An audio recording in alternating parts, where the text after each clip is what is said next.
As we're all well aware by now, the fine folks over at Line 6 have released their firmware 3.15 for our Line 6 Helix, Helix Native, Helix Rack, HX Stomp, and HX Stomp XL.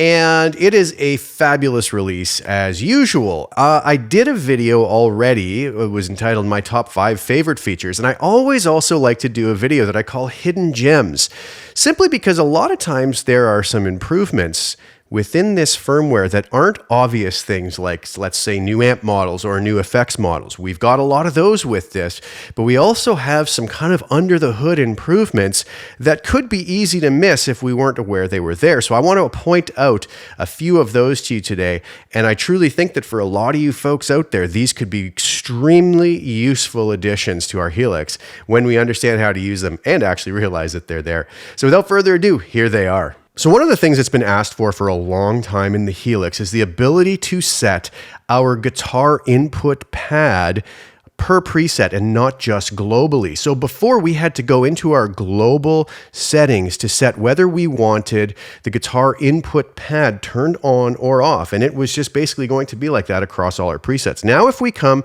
to our input block here, we notice that we have a guitar pad setting. I can keep that set to global so that whatever the global setting is, if it's on, it's always going to be on, or if it's off, it's always going to be off. But I can also set that now to be off and on per preset. So for folks who, let's say, have various guitars and one has extremely high output pickups and they need to have it on just on presets that they use that guitar on, let's say. Well, now they can do that, and then they can either revert to just having the global setting for other presets or having it turned off on other presets. So this is going to be something that a lot of folks are going to be really, really happy about. Another great feature that has been added is the behavior parameter in the bypass assign when dealing with expression pedals. So here I have a wah pedal. Now, if I come over to bypass controller assign here, I can have this set up so that I can auto-engage or disengage this wah pedal just by simply moving the expression pedal. In the past, we had the ability to set the position that we wanted it to either engage or disengage. So I have it set here at 10%. So when I reach over here and move my expression pedal, you'll notice that when I reach the 10% mark on it, what you'll notice will happen is it will engage and then disengage when it goes below that. And I can set the amount of time it takes before it does that. Now, this was always the setting we had before. The problem with this was, though, if I start off with it turned off, now when I go down below that 10% level, it engages it and disengages it. So it always just toggled it from its previous state. Now, that's okay, but we got to make sure that it's in the state we need it to be in before we actually make our move. Well, now what the folks at Line 6 have done is they've given us the ability to alter the behavior as well. So I could set this to heel down. Now what that's going to tell me is anytime I go to that heel down position and it passes the 10% level that I set, it's always just going to simply turn it off. And when I go up above that, it's going to turn it back on. It doesn't matter what state it's in before. If I'm below here where it's supposed to be off, but I turn it on, it's going to stay on when I go above that 10% from the heel down, and it's going to go off when it's below. So even if this gets inadvertently set the wrong way, it's still going to revert back to doing what we want it to. And alternatively to that, I could also have it so that the toe down does that as well.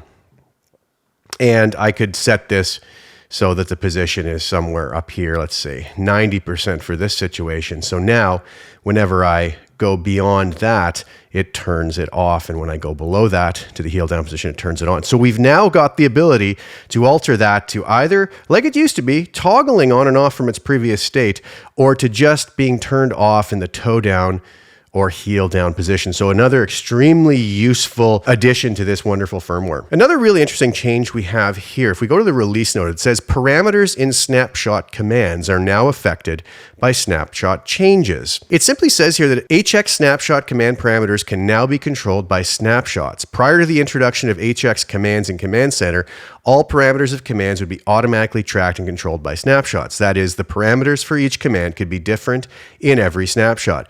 HX command introduced two notable exceptions to this. HX preset and HX snapshot commands would both hold their values through all snapshot changes. Starting with this firmware, HX Snapshot command will now behave like all other commands and save discrete values per snapshot that will be recalled along with said snapshot. The example they give here, and we'll try this out in just a second after we read through this, is this. It says, for example, imagine that you are on snapshot 1 and create an HX snapshot command on foot switch 2.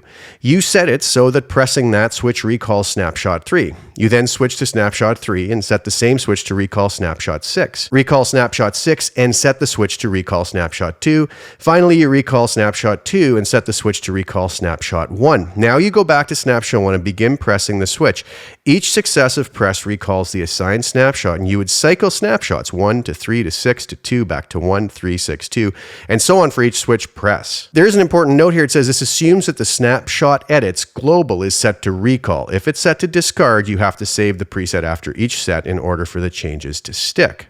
So here we have Command Center, and let's just go through the example that they give us. They said, so let's say we were here on snapshot 1, and I'm going to go down to foot switch 7. I can come over here to the command and scroll down and say I want to use the HX snapshot command. And this is telling me that when I press this button, I'm going to go from where we are here on snapshot 1, and I'm going to scroll this up. And the example they give us said, well, we want to go to snapshot 3. So I'm going to do just that. Now, when I click this button, you'll notice that we've now switched to snapshot 3 up here. So now I'm going to say, I'm going to now move that if I click that button again, it's going to go to snapshot 6. So I move this to snapshot 6. When I click it again, we're now up to snapshot 6. The next move, it says, if we press that from snapshot 6, it goes to snapshot 2. Here we are again, and it does just that. And then from snapshot 2, we can have it return back to snapshot 1, which would be here.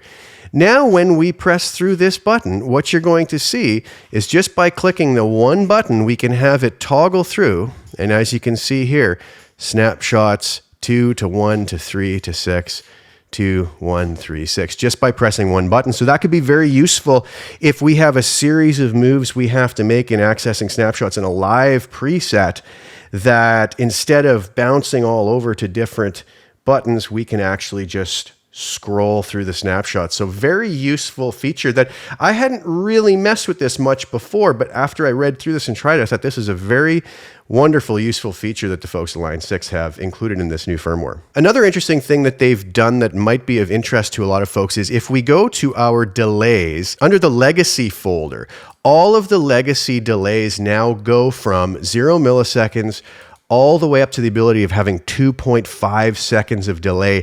The old setting maxed out at 2 seconds of delay. So if there's any legacy delay effects that you really like, that you wanted a little bit more delay time out of, you now have the ability, no matter which one we're on, to go all the way up to 2.5 seconds on all of them. So another nice addition. Another great feature that has been added is global MIDI control of knobs number 1 to 6 on the Helix. So all 6 knobs that are designed to control different parameters, and such as the example on screen, which is the delay, the harmony delay, we see the first knob would control the time, the second knob would control feedback, next one the key, next one the scale, next one the mix, next one the level. Instead of having to assign the ability to control those to each parameter, we now have global MIDI CC numbers assigned to each of these 6 knobs. Knob 1 being CC number 75, next one being 76, and working our way all the way up to 80. So as it says here in the release notes, instead of manually having to assign parameters to incoming MIDI CC messages, knobs 1 to 6 for any block on the home screen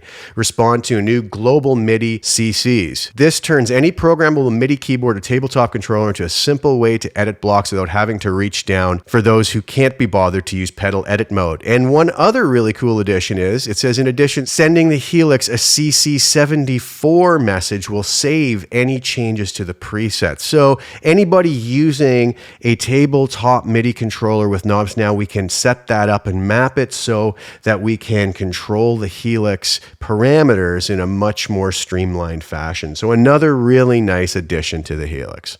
Well, there you have it. What I consider to be some really great hidden gems in this firmware. These are things, like I said, they're very easy to miss unless we go and read through in detail all of the release notes. A lot of folks get really excited, as do I, when the firmware comes out, and they don't want to have to go and read release notes. They just want to jump in and get using this. And we could easily miss some of these great features that can really help with our workflow or allow us to do things that we just couldn't do before. And it really can be a game changer for some, especially if these are particular things that you've been needing or asking for a while. So I hope that that was a really useful video, and I hope that helps you to possibly integrate some of these new features into your workflow and that it makes your life easier. Thank you guys so much for tuning in. Again, I will be back really soon with some more firmware 3.15 content and further talking about the really great release that we've been given by the fine folks over at Line 6. So please like the video, share it with anybody who you think would get use out of watching it. Please subscribe to my channel and hit the little bell notification to get notified when I put new content out. I'll be back really soon